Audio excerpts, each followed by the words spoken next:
Hi, Nigel here with the Drive Wire, and this is the 2021 Lexus RCF Fuji Speedway Edition. And that's a lot to say when someone asks you what you drive in the pub.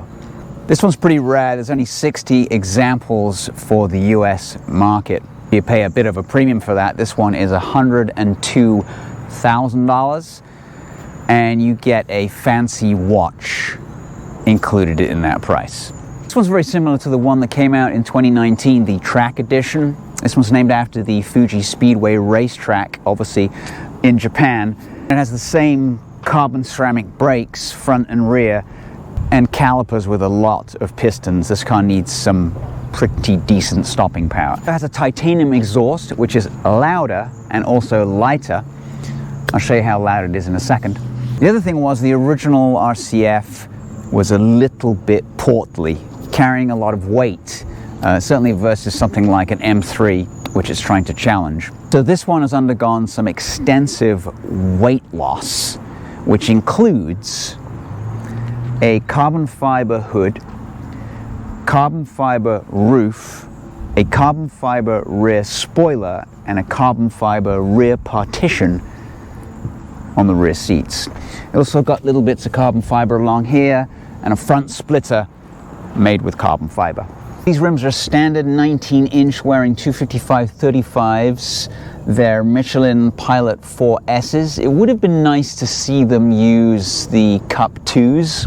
Lexus did say they wanted to make this car good on the track and also good on the road, so maybe the Cup 2s weren't the correct tires for this car.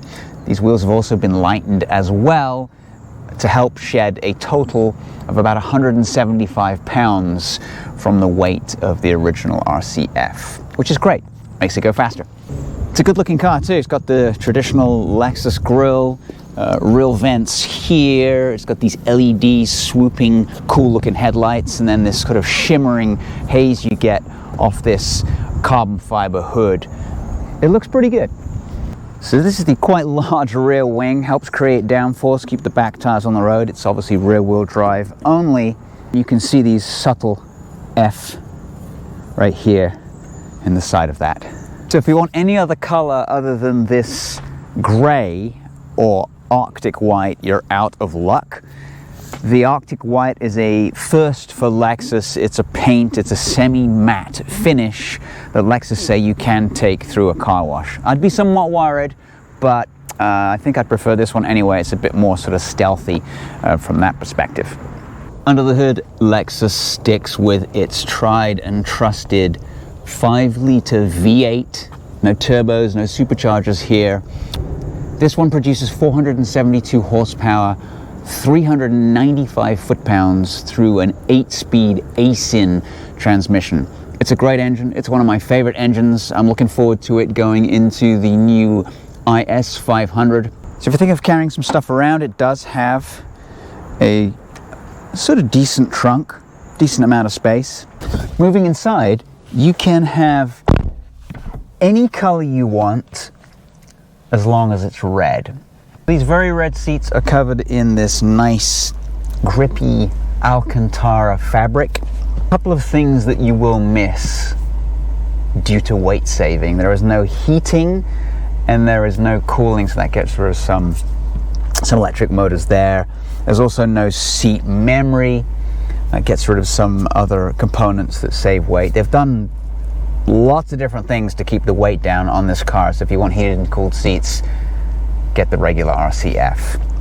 So it's fairly typical Lexus inside. There's some limited cubby space here. You got a couple of cup holders.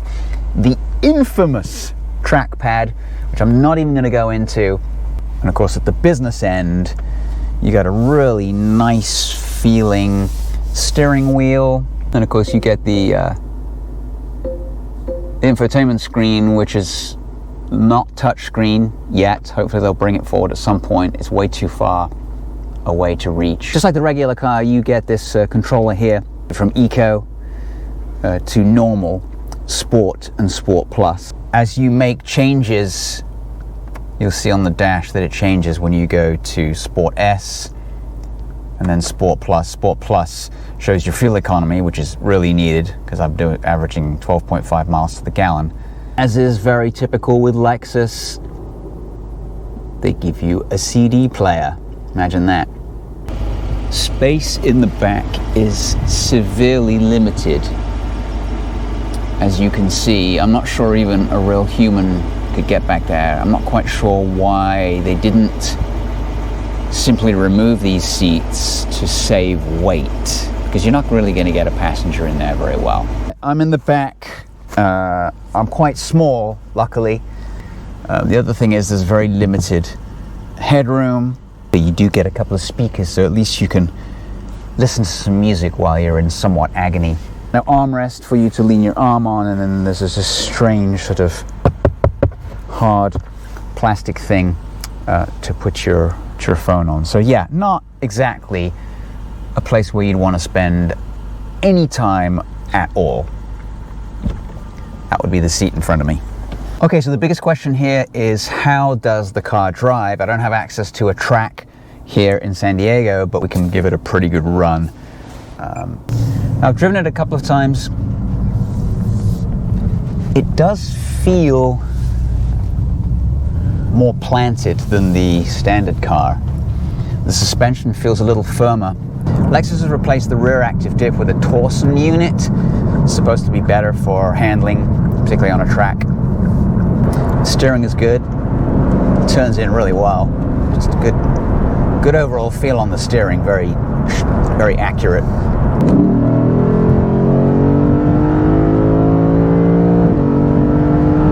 God, that thing sounds good. Suddenly we're doing quite high speeds. So composed too, so fluid, this chassis. They've done a really good job. It just feels a little less heavy, more accurate, more direct.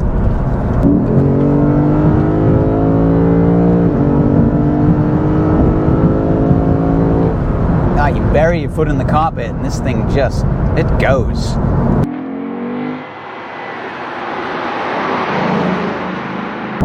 No turbo lag.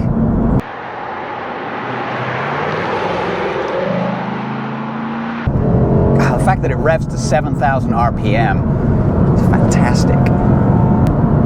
So the question is, do you really want to spend an additional $30,000+? Yes, is the answer.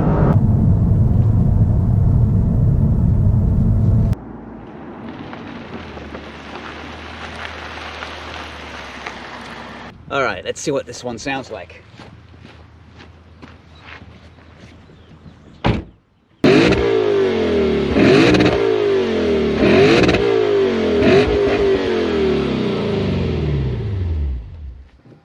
Too bad.